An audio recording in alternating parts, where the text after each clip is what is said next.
जय गुरुदेव मेरे प्यारे भाई बहनों, इंदिरा रावत राजस्थान अजमेर से। कहो साथियों कैसे हो? मालिक की दया से अच्छे ही होंगे। प्यारे साथियों, आप सभी लोगों ने कबीरदास जी का नाम तो सुना ही होगा, क्योंकि हम बचपन से ही कबीरदास जी के दोहे पढ़ते चले आ रहे हैं और छोटी क्लासों में हमने कबीरदास जी के बारे में पढ़ा और सुना भी है। तो प्यारे साथियों, आज मैं आप लोगों के पास में कबीरदास जी के जन्म का रहस्य लेके आई हूँ, जो कि हर किसी को पता नहीं है। कुछ को पता है, कुछ को नहीं पता है। तो कबीरदास जी का जन्म का रहस्य बहुत ही रहस्यपूर्ण ही तरीके से ही हुआ था। तो मैं आपके सामने कबीरदास जी के जन्म का रहस्य लेके आई हूँ कि कबीरदास जी का जन्म काशी में हुआ था। कि उस टाइम में काशी में एक ब्राह्मण रहते थे। जिस टाइम कबीरदास जी का जन्म हुआ था उस टाइम काशी में एक ब्राह्मण रहते थे और वो बहुत ही भक्ति भावना वाले ब्राह्मण थे। और उसी शहर में काशी में रामानंदाचार्य जी एक गुरु रहते थे, जो कि पूर्ण रूप से भक्ति के अंदर समर्पित थे और आसपास के सभी लोग उनको मतलब बहुत इज्जत करते थे और उनके आश्रम में जाया करते थे।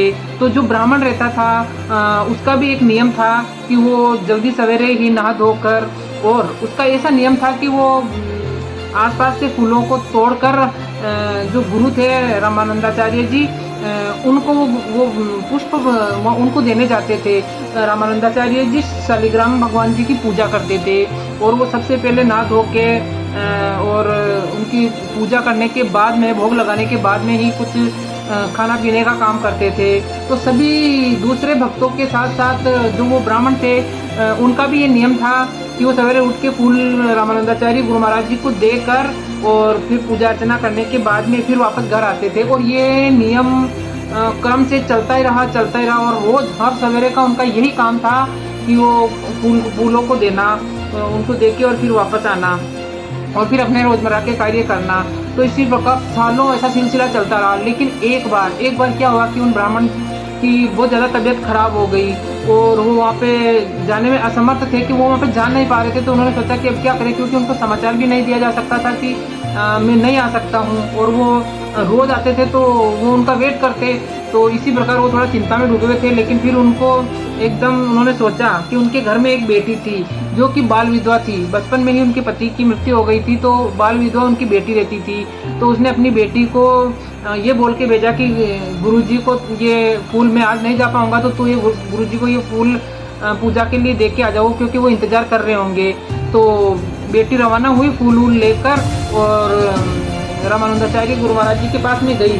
तो रामानंदाचार्य जी लोगों के सामने नहीं आते थे, वो हमेशा अधिकतर पर्दे में ही रहते थे। जब कोई विशेष काम होता था या कुछ ईश्वर की ही कोई मर्जी होती थी तभी लोगों के सामने आते थे, या फिर किसी को बहुत बड़ी परेशानी होती थी तो ही उनके सामने आते थे, वरना वो अधिकतर लोगों के सामने नहीं आते थे, वो पर्दे में ही रहते थे। तो वो जैसे ही वो उनकी बेटी वहाँ पे गई और उन्होंने बाहर से ही जय सिया राम की आवाज़ लगाई और गुरु महाराज जी को प्रणाम किया। तो उन्होंने बोला कि कौन है, क्योंकि वो तो पहले गई नहीं थी। तो उसने बोला कि पापा ने पुष्प भिजवाए हैं और उनकी आज तबीयत थोड़ा ठीक नहीं है, तो उन्होंने बोला है कि आप पुष्प चढ़ा के आओ और आपको देने के लिए बोला है और आपको मैं प्रणाम कर रही हूँ, तो प्रणाम भी स्वीकार कीजिए। तो उन्होंने उनके फूल लिए और पता नहीं उनके दिमाग में क्या सूझी कि उन्होंने उस बिटिया को फूल प्रसाद के रूप में, जो कि पहले से कोई फूल रखे हुए थे, तो वो फूल उसको दिए कि ये लो प्रसाद, ऐसे बोल के उसको दिया। तो उसने अपने आंचल को बढ़ा लिया था, क्योंकि उन्होंने सोचा था कि गुरु महाराज ये गुरुजी हर किसी को प्रसाद देते नहीं है, आज मुझे दे रहे हैं। तो उन्होंने अपना आंचल फैला लिया, तो उसके अंदर उन्होंने फूल डाल दिए थे और उसको फूल डालते वक्त उन्होंने उसको आशीर्वाद दिया कि पुत्रवती भवः। तो ये सुनकर वो चौंक गई कि गुरुजी आपने ये क्या आशीर्वाद दे दिया, मैं तो बाल विधवा हूँ और मैं तो मेरे पापा के घर पे ही रहती हूँ, तो आपने ये क्या आशीर्वाद दे दिया। आपके मुँह से जो शब्द बोले हुए हैं वो तो शाश्वत सत्य होते हैं। तो ये सुनने के बाद में उन्होंने बोला कि बेटी मुझे नहीं पता, ये ईश्वर की कृपा है और ईश्वर की कृपा से ही ये शब्द मेरे मुख से निकले हैं। लेकिन तुम चिंता मत करो, तुम्हारे ऊपर कोई भी उंगली नहीं उठाएगा और ईश्वर सब चीज़ को तरीके से ही करेगा और तुम चिंता मत करो और ये फूल लेके जाओ। तो उसने आश्वस्त हो गई और फिर वहाँ से निकल पड़ी। लेकिन वो सोचती हुई जा रही थी कि ऐसा कैसे हो सकता है, ऐसे करके वो आगे बढ़ती चली जा रही थी। और इतने में जब वो आगे बढ़ती चली जा रही थी, इतने में लक्ष्मी जी धरती पे उतरी, क्योंकि उस टाइम देश के अंदर बहुत ही ज़्यादा लोग ऐसे हो गए थे कि लोगों में पापाचार बढ़ता जा रहा था, तो उनको बहुत ही चिंता थी।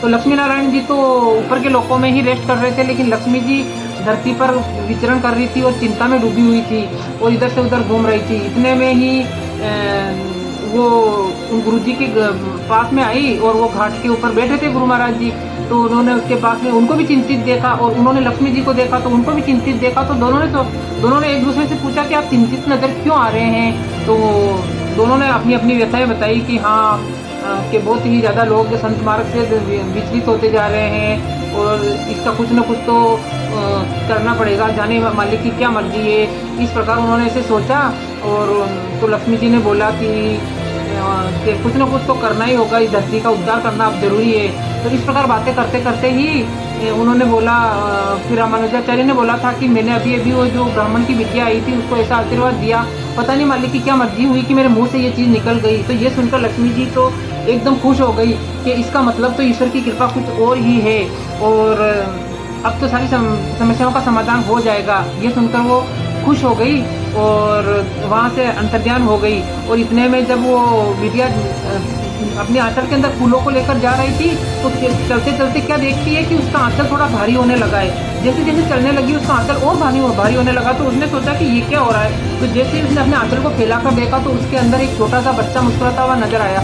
ये देखकर वो बहुत घबरा गई कि मैं इस बच्चे को लेकर मैं अगर जाऊँगी तो मेरे पापा को मैं क्या जवाब दूंगी, और अगर गुरु महाराज जी के बारे में भी कहूँगी तो गुरु जी को भी मैं बदनाम नहीं कर सकती और दुनिया को कब तक समझाती रहूँगी कि एक कुंवारी लड़की के हाथ में बच्चा कैसे आया। तो वो बहुत ज़्यादा परेशान हो गई, चिंतित हो गई और उसने ऐसा किया कि वहाँ पास में जो नदी बह रही थी उसी घाट के ऊपर जो फूल थे उसी के ऊपर वो फूल ईश्वर की कृपा से तोड़े हो गए और उसी के ऊपर उस बच्चे को घाट के ऊपर सुला कर अपने पापा के पास में चली गई। और वो घाट आज भी काशी के अंदर लोग उसको देखने जाते हैं और वो उपस्थित है आज भी, जहाँ पे उसको कबीरदास जी को छोड़ा था। तो ये सच्ची घटना है।